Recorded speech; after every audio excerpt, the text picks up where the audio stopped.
jealousy and distrust, or poisoning my relationship with someone.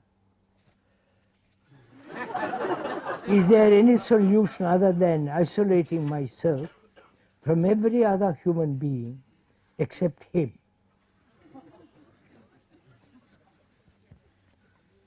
I wonder why you laugh.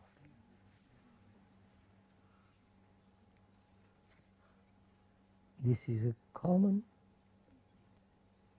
everyday human life, right? Jealousy and distrust are poisoning my relationship with someone. Is there any solution other than isolating myself from every other human being except him?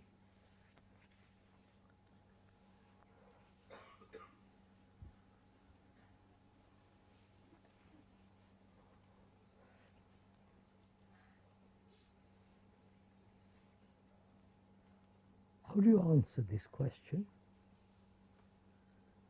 If I put this question to you, how would you deal with it?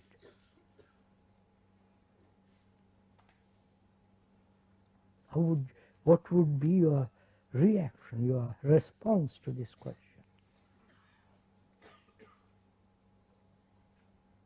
Would you laugh? Would you say, I'm not jealous?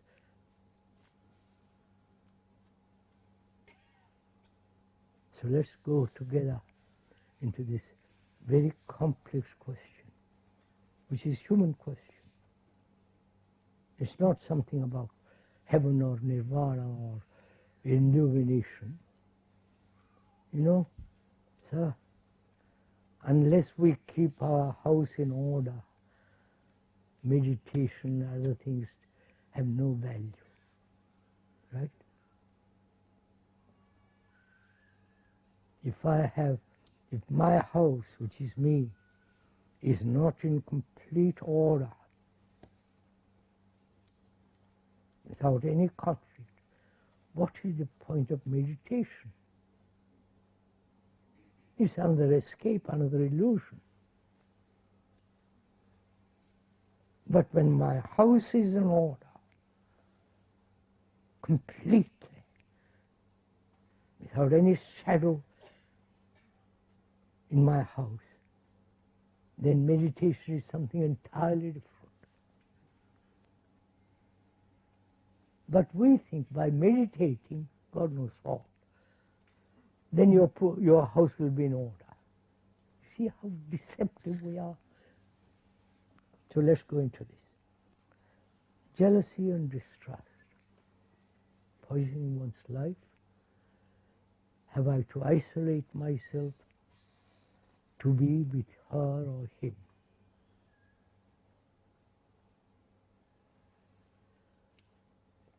What is the idea? Why do we possess people? Right?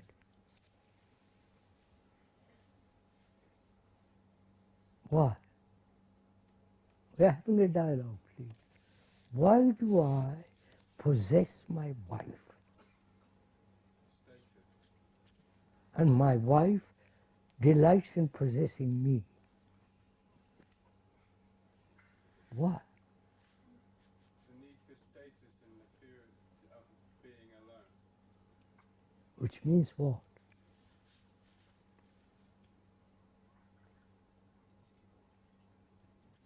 So, look, we are asking this question to end jealousy, not just to go on and on and on and on for the rest of our life. Like desire, to understand it so fully, it becomes very simple. So I want to find out why I'm jealous. Why I'm jealous of my wife, or she is jealous of me. Is it that we want to possess each other? What does that mean? What am I possessing? The body? Please inquire with me, sirs, don't. The body, the organism, and what is implied in possession? To dominate, right? Doesn't it? Oh, come on, sirs. I want to possess her. I go into it. Why do I want to possess? Because I'm lonely. She gives me comfort. She's mine. Legally, morally, the church has blessed it, or the registrar gives, and I hold her. Why? Is it because I'm lonely? If I'm lonely, I want to escape from that tremendous void of the word which I use, lonely. To escape from it, I want to which I escape to becomes all important. You understand? I escape from life by inventing God. And I hold to that God because that's the only thing I have. So I possess her. And what does that mean in possessing somebody? Dominating, identifying myself with her. Go slowly, inquire slowly. And gives me a sense of power, right? And at the end of all this, I say she's mine. People like to be possessed, don't you? No? Can you say to your wife, I don't possess you? My God, you people have never done anything. And I'm jealous, which is, she's depriving me of my stability, my security. When she goes and goes away and talks to somebody else, or looks at somebody else, or does something with somebody else, I'm at a loss. She has deprived me of my identity, driven me to my loneliness. And I hate all that. So I'm jealous of her. Which means jealousy implies hate, anger, violence, beating. God, don't you know this?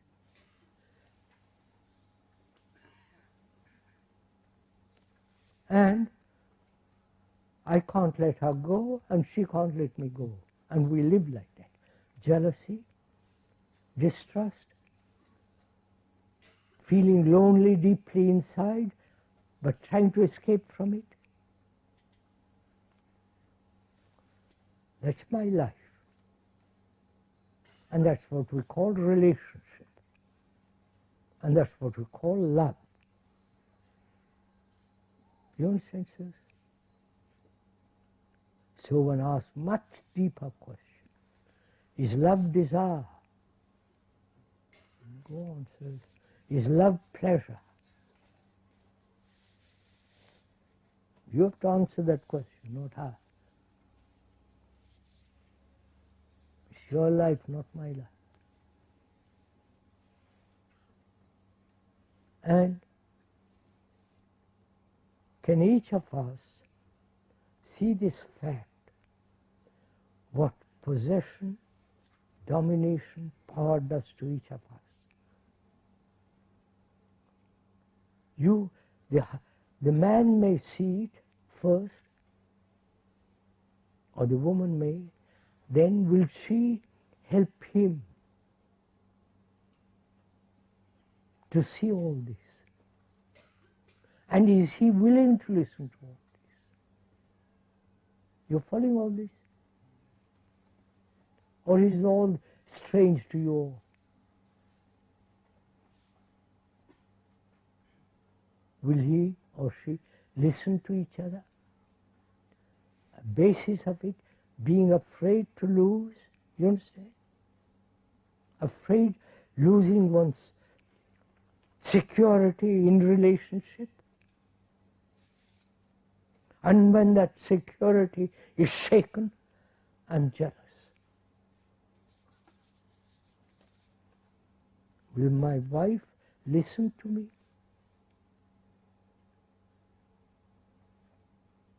And I say to her, look, old girl, I love you, but I don't possess you. Could you say that? My God.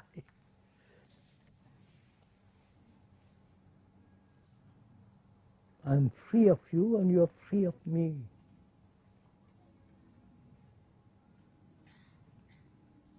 Which doesn't mean free love and going off, changing every year, new man or new woman. But seeing the whole problem, not just jealousy, how to get rid of jealousy, or distrust, but seeing the whole problem of relationship, which is very complex, which demands subtlety, sensitivity. Haven't you? What's the point? Great. People? I can see it. What? I can see it. But will you do something about it?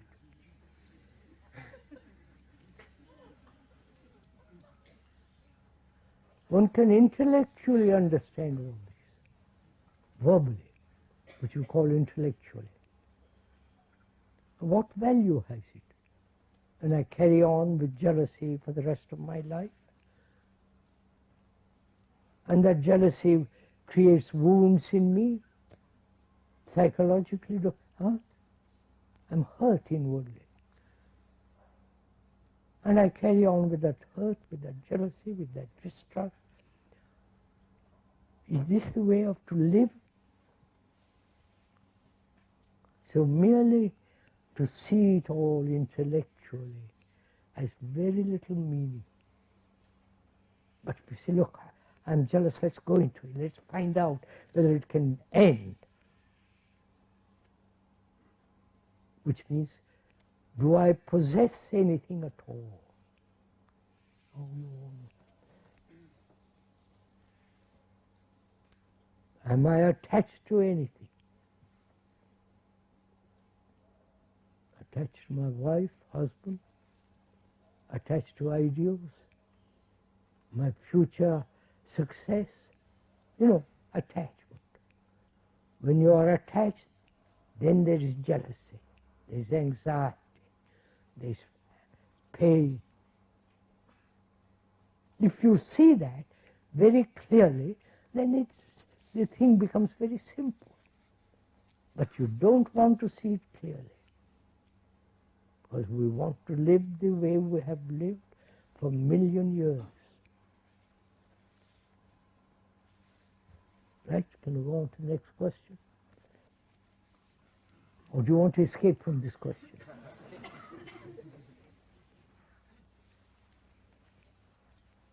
ask a question? How does one break free of habits once one has intellectually reached an understanding of the problem from such as one we've just discussed? How just one breakthrough of habit then?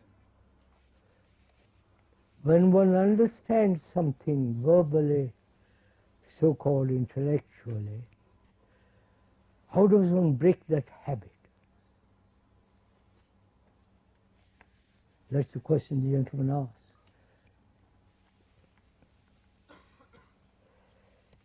What is habit? It's a repetition, isn't it? Clean one's teeth every morning, afternoon, evening. It become a routine. You don't pay attention, you just do it very quickly and get on. So the brain establishes a pattern, drinking, sex, whatever it is, it establishes a pattern, then repeats it, then it becomes mechanical, right? Are you following all this? So the brain, through constant habits, has become what it is now. Not active, alive. So, gentleman asks, how do you break a habit? Whatever the habit to search God, so go to some exotic guru who promises you everything and let you do what you like. You know, all these crazy things that are going on in the world. Now, how do you break a habit? Without conflict, right? You understand? If I have a, let's say I have a habit of what? Give me a habit, would you? Huh? Smoking is such a easy affair. That's an easy affair to stop. Huh? Always giving the same answer. Huh? What? Always giving the same answer. Oh? He said the habit is always giving the same answer. Yes. I hope I'm not giving the same answer now.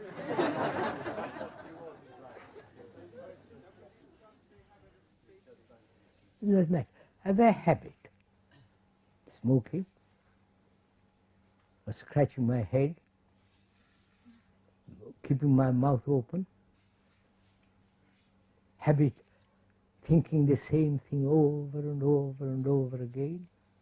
Or habit of chattering. Let's take chattering.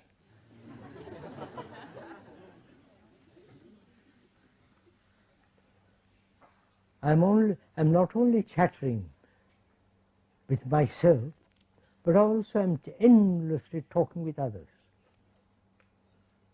Right? The other day, somebody came to see me for an interview. I don't give interviews anymore, but she insisted, she came. Moment she entered, please, there's none of you here. She began to talk. And when she left, I'm glad to have met you.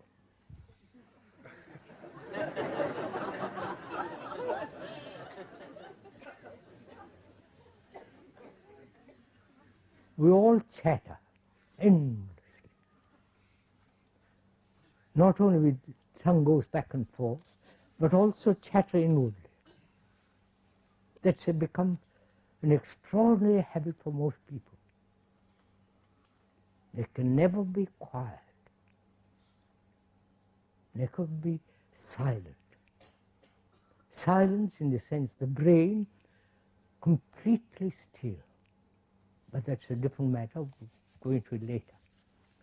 So this habit of chattering, how do I stop it?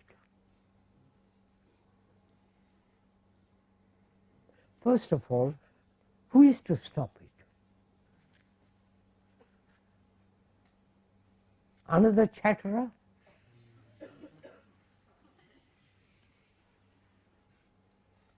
who says, I must stop this chattering, but I'll have my own chattering. You understand?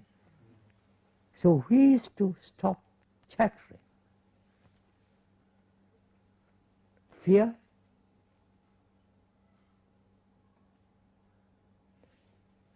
seeing that it's a wastage of energy, chattering, then will you stop that? So we have to ask a question which is much more serious.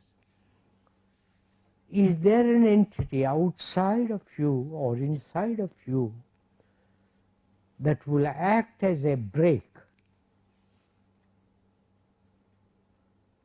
upon chattering, that will say, no, I will not chatter? Is it, please listen carefully, is it another will? Is it will? The decision not to chatter? And if it is will, what is will? The quintessence of desire, right? Right? Are you all tired? No. All right. How quickly you answer.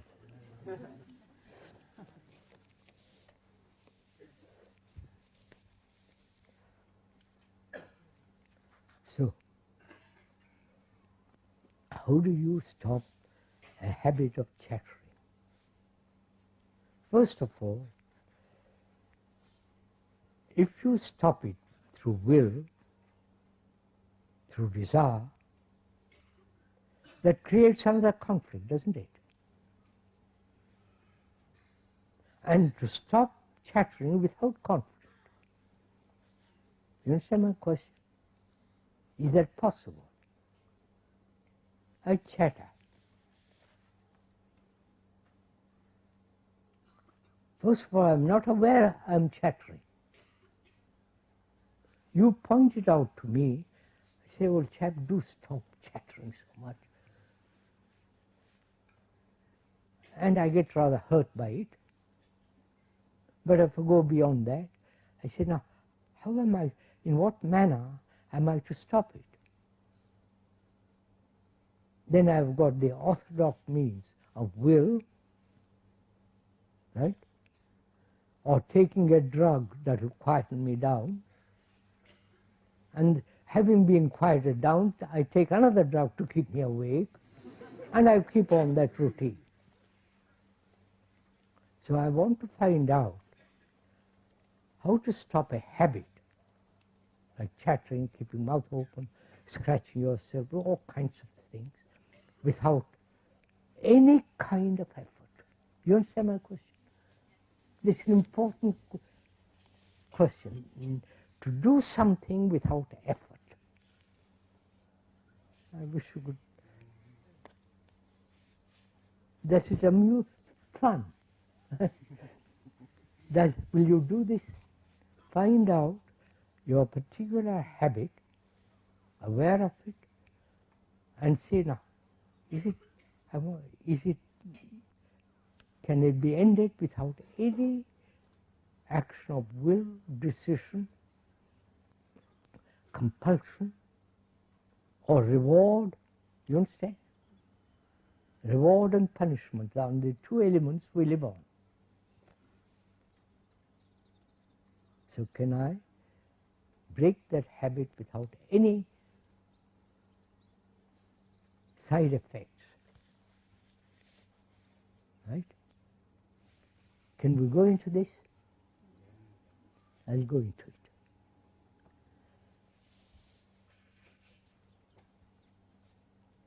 First of all, am I aware of my habits? Not that you pointed to me and then I realize it. But am I aware of my habits without somebody telling me of my habits? You understand? See the difference. If you tell me my habit, then I either resist it or say, yes, I must stop it. But if I see it for myself, I'm a step ahead, right? If I can so put it. Right? Now, are we aware of our particular habit? Chattering, we took that. Now what does that awareness mean?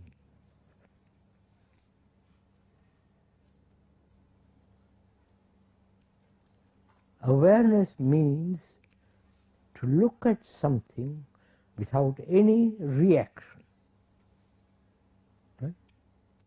Without any choice. I am aware that I am chattering, that's first. Then to be aware, to watch it without any condemnation, justification, or explanation. Just to watch it. Will you do that?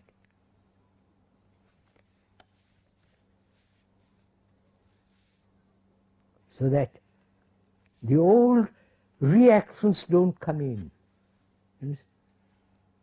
The old tradition doesn't come in and say, well, I must stop it, I must do this, I must do that. So to watch the chattering very carefully.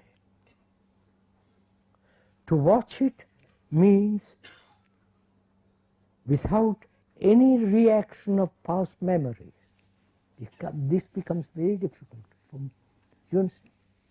If I watch that tree in movement in the wind, it's a beautiful thing.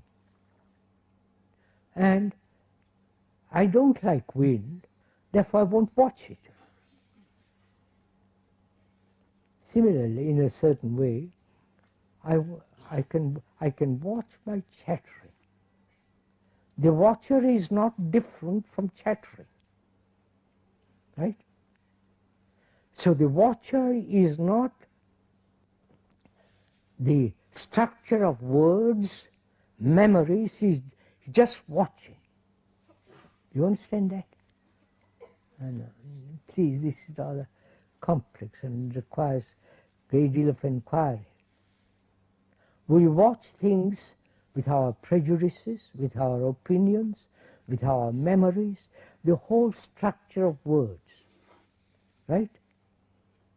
We watch everything that way. Now, can you watch without all that memory structure? That's where the art of comes in, the art of watching. Now, I watch, there's a watching of my chattering. I'm aware, and in that awareness I'm not seeking reward or punishment, I'm just watching. Which means what?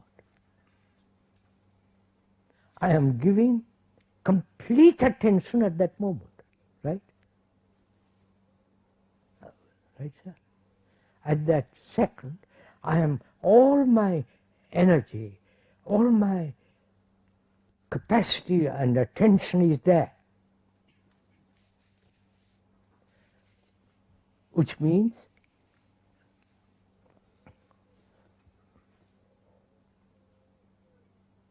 when there is complete attention, complete, not attention brought about through any form of desire, through any form of reward or punishment, just complete attention, then that habit has no place. You understand? Do it, please. Try it once. Now, you will say, yes, that's for the moment it is possible. I can see that can end. If I give our complete attention to something, there's an ending to it. But it comes back, right? Are you following? It comes back. The Saturn comes back. Then what's your reaction? I did it once, gave complete attention, and it seems to subside for the second. Now if I give same attention, it will subside again. So you have become mechanical. I wonder if you see this. Do you understand this? I gave attention, complete attention, to my chattering. That flame of the attention wiped away for a few minutes chattering. I've seen the thing works. Then, next moment or next hour, whatever period of time, you begin to chatter. And suddenly you catch yourself, say, I must pay attention. So, again, you repeat again it disappears. So gradually what you are learning is paying attention, which means you are not attending. I wonder, vous avez compris? Have you understood what I am saying? If you are constantly reminding yourself to attend, it's not attention. But attention has no time. I won't go into all this too. If you give your complete attention, which means there is no wastage of energy, then the thing goes away. So your concern is not attention, but wasting energy. You follow? We waste energy in 1,000 ways.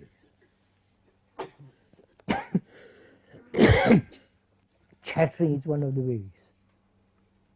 So, all right, I don't pay attention anymore about chattering, but I'm going to see how I waste my energy. Right? I'm going to pursue that. I'm going to watch, learn, see where I'm wasting energy.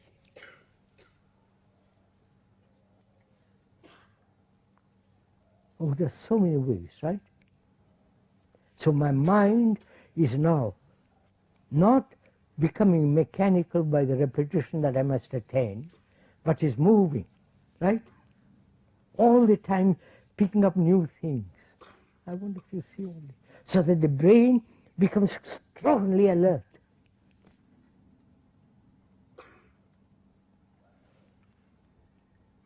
And when it is so alert, habits have no place. Is that enough for today? No. What time is it? 5 after 1. Oh.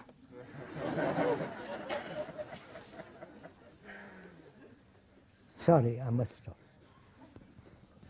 We'll continue day after tomorrow if you want to. We're not persuading you to come or trying to convince you of anything. What we are doing is to have a friendly dialogue between you and the speaker.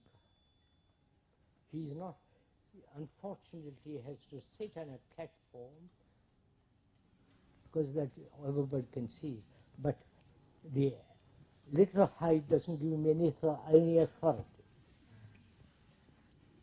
I once met a guru. He came to see me. We were sitting on a mattress. Out of politeness, I got up and sat on the floor. And he sat on the mattress. Immediately he became the guru.